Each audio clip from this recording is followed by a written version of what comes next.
ஒரு டசன் சோப்புகளின் விலை 396 எனில் 35 சோப்புகளின் விலை என்ன? ஒரு டசன் சோப்புகளின் விலை 396 ரூபாய். 35 சோப்புகளின் விலை என்ன? ஒரு டசன் அப்படின்னா 12. அப்போ 12 சோப்புகளின் விலை 396.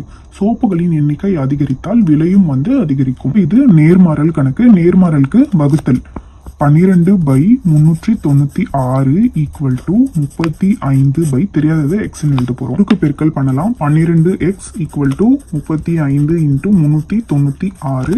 எக்ஸை மட்டும் இங்கே வச்சுக்கிட்டு 12 கீழே கொண்டு வந்துடலாம். பை 12 ஆறாம் வாய்ப்பாடில் அடிக்கலாம். 2 ஆர் 12, 6 ஆர் 36, மீதி 3, 6 ஆர் 36. ரெண்டாம் வாய்ப்பாடில் அடிக்கலாம். 3 6 3 35 இன்ட்டு 33 இது பெருக்குனா 1155 வரும். 35 சோப்புகளின் விலை 1155.